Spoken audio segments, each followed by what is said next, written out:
Chromepet super Saravana ஸ்டோரில் first time நீங்கள் car parking system use பண்ணுறீங்க அப்படின்னா இந்த வீடியோ உங்களுக்கு ரொம்ப யூஸ்ஃபுல்லாக இருக்கும்.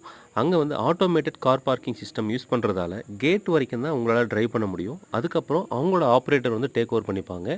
ஸோ அந்த ஆட்டோமேட்டிக் கார் பார்க்கிங் சிஸ்டத்தில் அவங்களே வந்து ட்ரைவ் பண்ணி வச்சு பார்க்கிங் பண்ணிவிடுவாங்க. ஸோ ஒன்ஸ் நீங்கள் பர்ச்சேஸ்லாம் முடிச்சுட்டு வெளியே வரும்போது ஒரு டோக்கன் நம்பர் மாதிரி கொடுத்துருப்பாங்க ஸ்டார்டிங்லேயே. அந்த டோக்கன் நம்பரை இங்கே ஷோ பண்ணிங்க அப்படின்னா உங்களோட காரை வந்து அவுட் கேட்டுக்கு ப்ராசஸ் பண்ணுவாங்க. முக்கியமான விஷயம் பார்த்தீங்கன்னா, இந்த சின்னதாக ஒரு ப்ளூ கலரில் ஒரு போர்டு வச்சுருக்காங்க பாருங்கள், அது ரொம்ப இம்பார்ட்டண்ட்டாக படிங்க.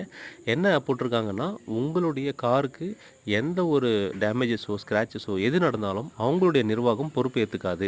ஸோ இந்த கார் பார்க்கிங் சிஸ்டம் யூஸ் பண்ணுற போது நீங்கள் உங்களுடைய இன்சூரன்ஸை வச்சு தான் நீங்கள் கிளைம் பண்ணிக்கணுன்ற மாதிரி ஒரு நோட் வச்சுருப்பாங்க. அது பெரிய சைஸில் வைக்கணும், ஆனால் ரொம்ப சின்னதாக சைடில் ஒரு ஓரமாக வச்சுருக்கிறது ரொம்ப கஷ்டமாக இருந்துச்சு. ஏன்னா நோட் பண்ண வேண்டியது அவங்களுடைய கடமை. என்னுடைய car token number 913. So display ஆனதுக்கப்புறம் என்னுடைய கார் வந்து